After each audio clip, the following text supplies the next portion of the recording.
Nosso protagonista nasceu apenas para sofrer na vida. No dia que ele veio ao mundo, foi chamado de fracasso pelo próprio pai. E o motivo é muito simples. Ele nasceu com apenas um único braço. E como se isso não fosse o bastante, a sua vida foi repleta de injustiças. Ainda assim, ele não desistiu. E mesmo com essa limitação, ele treinou sem parar, superando seus limites, dia após dia, até se tornar o mais forte de todos, e contra todas as expectativas. E no fim, ele conseguiu. Com apenas um único braço, ele derrotou até mesmo aquele que era famoso por ser abençoado pelo deus da espada. Mas no fim, nada disso importou. Traído, humilhado e por fim, torturado. A sua vida terminou da pior forma possível. Agora vamos imaginar o que aconteceria se esse homem reencarnasse e dessa vez com 2 braços saudáveis. Imagine um homem que carregava a resiliência de um dragão, agora sem limitações e com talento. A vingança deixaria de ser apenas um desejo e se tornaria destino. Ele se tornaria o principal prodígio entre os prodígios na academia de magia e esgrima. Mas antes disso, vamos voltar no tempo. Vamos relembrar tudo que ele precisou aguentar. A história começa em um dia chuvoso. Dentro de um castelo, um bebê está dormindo em silêncio, enquanto um homem bigodudo está ali, observando com puro desprezo. O bebê não havia feito nada, e aquele homem era seu pai. E mesmo assim, chamou o garoto de repugnante. O azar daquela criança foi nascer no mesmo dia que Kajin, um outro garoto que é abençoado pelo deus da espada, dono de um corpo perfeito e um talento absurdo. Enquanto isso, sua mãe o segurava nos braços, e chorando, mas não por amor, mas por ele não ser Kajin. E o motivo do ódio era simples. Ele nasceu sem um dos braços, e todas as noites, a sua própria mãe se inclinava para perto e sussurrava bem assim: "Porque você não pode simplesmente desaparecer logo, meu filho?" Seu coração se despedaçava, mas mesmo assim, não havia o que ser feito. Ainda no ventre, ele escutou seu pai dizer: "Essa criança vai ser a nossa esperança." Seu pai queria alguém que superasse Kajin, mas no lugar disso, nasceu um garoto sem braço e sem bênção divina. E com isso, todas as expectativas foram destruídas. Enquanto isso, no jardim, Kajin crescia cercado de atenção. As empregadas disputavam cada segundo ao lado dele. Já o garoto Daven era simplesmente ignorado.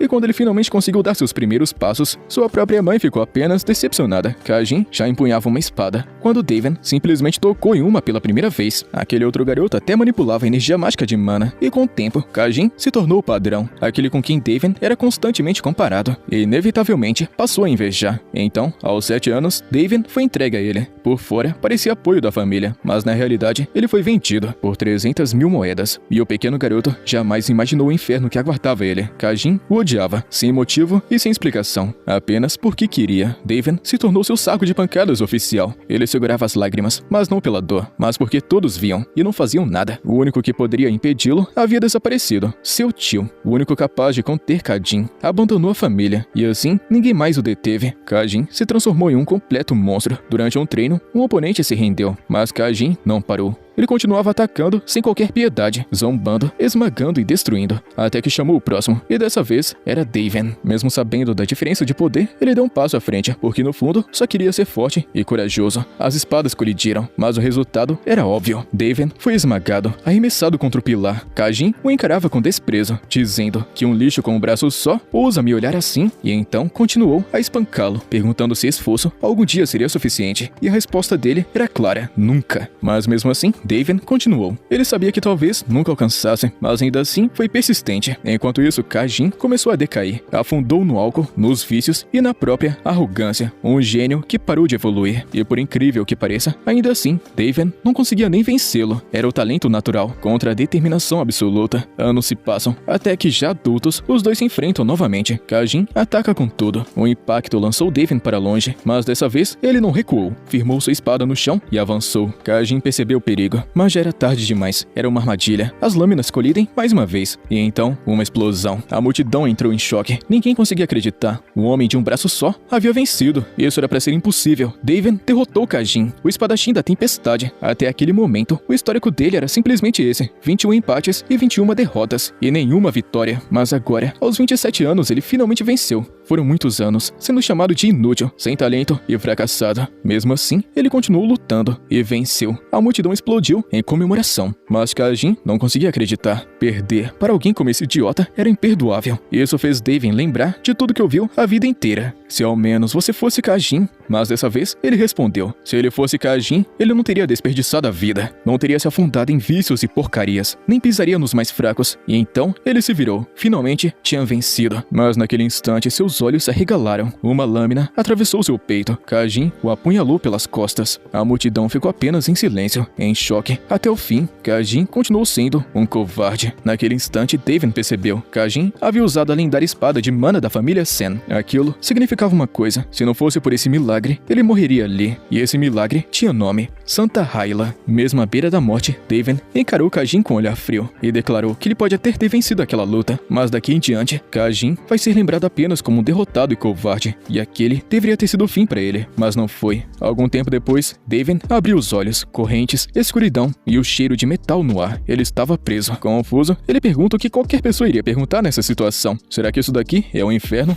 De repente, um homem gigantesco começou a dar risada, dizendo que ele deveria agradecer por Santa Hyla estar na arena naquele dia. Com todas as expectativas, ela o salvou, mesmo sendo considerado inútil, descartável e impuro. Agora tudo fazia sentido. Ele sobreviveu, mas seu corpo ainda estava destruído. Então o homem se aproximou e fez uma pergunta absurda. Você fez um pacto com o demônio, não fez? Daven ficou em silêncio e o homem continuou. Aquela era a única explicação para um fracassado como ele derrotar Kajin. E não era só isso, até mesmo seus próprios pais confirmaram a história. Naquele momento, Daven entendeu. Eles realmente seriam capazes disso. Mesmo assim, perguntou: será que isso é verdade? E a resposta veio sem hesitação. Sacrifícios foram encontrados, frascos com sangue dele. E então, a acusação final: ele teria sacrificado 300 crianças inocentes em troca de poder. Uma mentira grotesca, mas perfeita demais. Segundo eles, Kajin o apunhalou para proteger a honra da família. E naquele instante, Daven deu risada. Finalmente percebeu a verdade. Ele até poderia derrotar Kajin, mas jamais venceria a família por trás dele. A sua sentença foi decidida. A sua energia mágica de mana seria selada, seus tendões destruídos, e o resto da sua vida seria apodrecendo em uma cela. Sem poder, sem dignidade e sem futuro, o soldado não hesitou. Amaldiçoou seu nome e cortou seus tendões. Selou sua energia de mana e o jogou como lixo em uma cela escura. Dias se passaram, talvez semanas, até que as grades se abriram.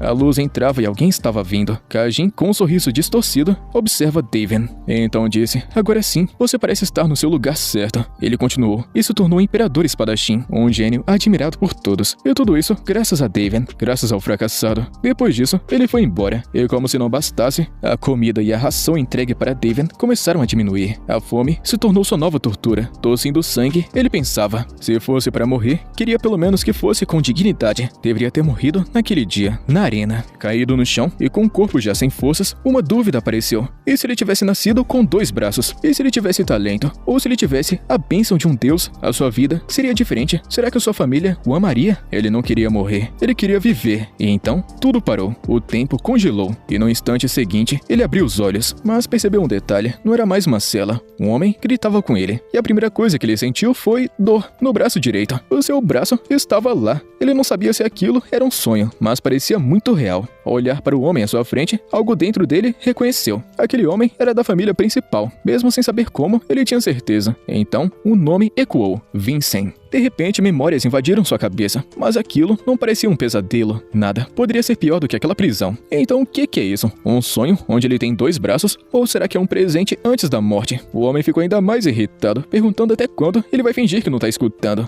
Então, lançou um ataque com mana. Por puro instinto, Vincent reagiu, bloqueou o ataque e contra-atacou, criando distância. Mas o resultado foi inesperado. O homem foi arremessado para trás por vários metros. Em um completo silêncio, alguma coisa estava errada. Que tipo de corpo era aquele? Rapidamente ele se desculpou, dizendo que a sua mão escorregou. Mas o homem recusou ajuda, chamando ele de pirralho arrogante. Ele ficou dizendo que ele só agia assim por ser da família principal. Furioso, ele jurou que seu filho pisaria nele e provaria que o ramo secundário era superior. Escutando aquilo, Vincent se lembrou do seu antigo pai, o homem que despejou todas as suas frustrações no próprio filho. Antes de sair, o cara deixou um aviso: ele não vai esquecer daquilo, e que Vincent deveria esperar porque vai ter volta. Pela grande assembleia das verdadeiras espadas, e então foi embora. Sozinho novamente, Vincent se sentou, ainda tentando entender se essa maluquice toda aqui é real ou apenas um sonho. Mas então, mais memórias aparecem. A sua mãe morreu dando à luz a ele, e seu pai nunca se importou. As outras crianças o espancavam. Ele era apenas um saco de pancadas. Dos 8 filhos da família Caçu, Vincent era o 7º, fraco, covarde e sem valor. Até mesmo a filha mais nova o fazia chorar, e ele apenas se escondia. Enquanto isso, o ramo secundário da família vivia tentando destruí-lo. E então, a verdade começou a se formar. O protagonista Daven Daven, de um braço só, agora era Vincent, um inútil, em um novo corpo. De família Simeon, agora para a família Edena. Será que é reencarnação?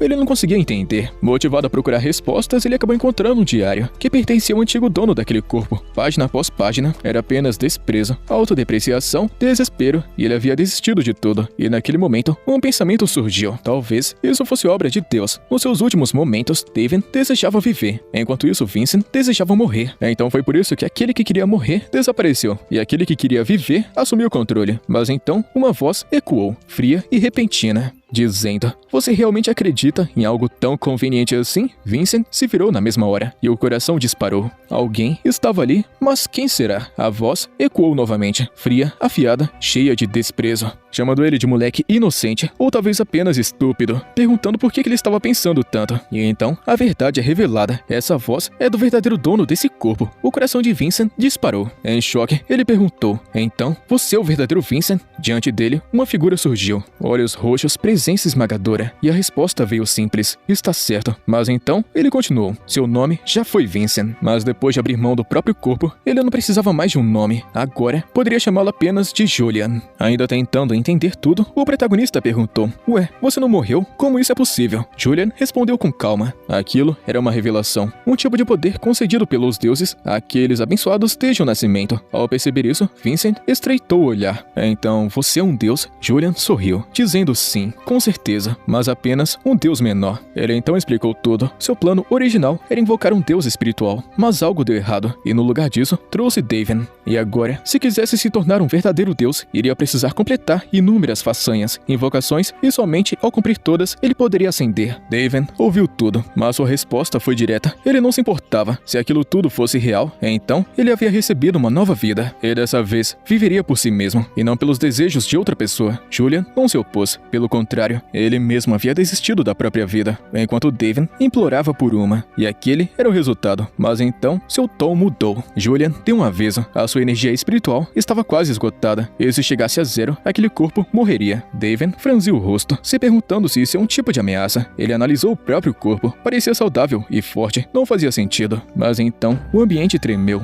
e um arrepio gigantesco percorreu a sua espinha. Naquele instante, ele percebeu que havia acabado de irritar um deus. A sua visão escureceu. O seu corpo cedeu. E antes de perder a consciência, ele ouviu a voz de Julian, dizendo: "Agora você entende." Em um silêncio total, escuridão, e então, luz. Julian voltou a falar, dizendo que ele era muito ingênuo e que agora veria a verdade. Um raio atravessou seu peito, e no instante seguinte, as suas memórias invadiram. Não eram dele, eram de Julian. E finalmente, ele entendeu. Vincent não era apenas um covarde e nem um fracassado. Tudo aquilo era uma grande farsa. Enquanto todos o chamavam de lixo, enquanto todos diziam para ele se humilhar na lama, ele observava, aprendia, esperava. Aquele olhar vazio não era desespero, era apenas cálculo. Ele fingia fraqueza, enquanto planejava vingança. Daven ficou chocado. Então esses são os pensamentos de uma criança? 13 anos, apenas 13 anos. E ainda assim tão frio e tão sombrio, tão calculista. Julian deu risada, um sorriso sarcástico, perguntando: "Será que você gostou da minha atuação?" Ele explicou que precisava se esconder, evitar a vigilância da família. Tudo porque ninguém poderia descobrir os conhecimentos que ele buscava. Eram proibidos, e segredos de nível apóstolo. E mesmo depois de tudo isso, o protagonista Daven quase não reagiu. Até que Julian disse o seguinte: "Então, você conhece o grande demônio Daven e o herói Rei Kajin?" Por um instante, tudo parou. A expressão de Daven mudou. Raiva. Pura raiva. "Como você sabe disso?" É revelado que aquilo aconteceu há 500 anos. Julian respondeu com naturalidade. A história registrava tudo. Um espadachim de um braço só, Daven, que teria escapado da prisão, feito um pacto com o demônio e massacrado milhares. Mais de 10.000 vidas foram perdidas, e por isso ficou conhecido como Grande Demônio. Daven ficou sem palavras. Então, 500 anos? Quer dizer que eu estou no futuro? Nada fazia sentido, mas o pior ainda estava por vir. A família Simeon havia reescrito tudo. O homem traído virou um monstro, e o traidor um herói. Daven apertou os punhos. Seu corpo tremia de raiva. Ele lembrava de tudo. Ele morreu sozinho na prisão. Enquanto isso, Kajin se tornou o imperador da espada, e agora era lembrado como um rei-herói. Uma mentira, uma distorção completa. Enfurecido, Daven golpeou o chão, amaldiçoando aquela família, mas Julian apenas deu risada, zombando dele, dizendo que na história, o grande rei-herói Kajin era o melhor amigo do grande demônio, que o amava profundamente. Julian provoca, dizendo que essa história é muito bonita. Você não acha?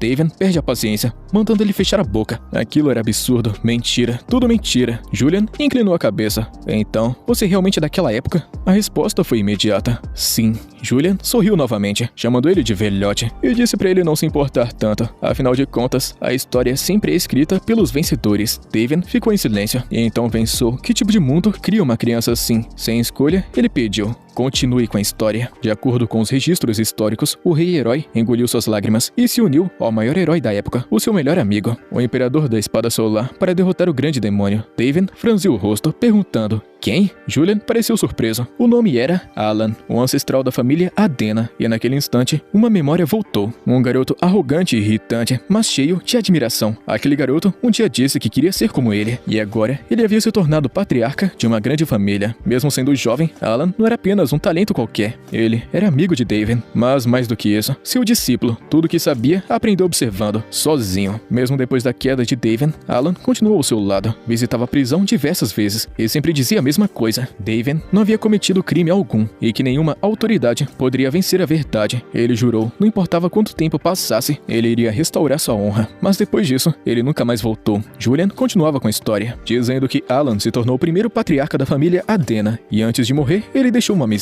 missão passada por gerações: superar a família Simeon e descobrir a verdade. Ao ouvir aquilo, David ficou em silêncio. Será que é coincidência? Não. Aquilo era grande demais para ser apenas coincidência. Ele abriu os olhos lentamente e afirmou: não, isso não é coincidência. Talvez ele não soubesse de tudo ainda, mas uma coisa era certa: Alan abandonou sua antiga linhagem, criou a família Adena com o único propósito: restaurar a sua honra. E agora, o destino colocou ele aqui, na linhagem de Alan. David respirou fundo e então perguntou: se ele completasse essa missão, Julian realmente se tornaria um deus verdadeiro? E a resposta veio imediata: sim. E mais do que isso, quando ele ascendesse ao novo nível, poderia conceder uma bênção absurda. Era um acordo perfeito. O protagonista fechou os olhos por um instante e, em silêncio, agradeceu àquele velho amigo que ainda lutava por ele, mesmo após 500 anos. Mas agora era sua vez. Ele vai dar continuidade à sua missão e esmagaria a família Simeon. E dessa vez não vai ser traído, e vai ser aquele que vai pisar naquela maldita família mentirosa, como membro da família Adena.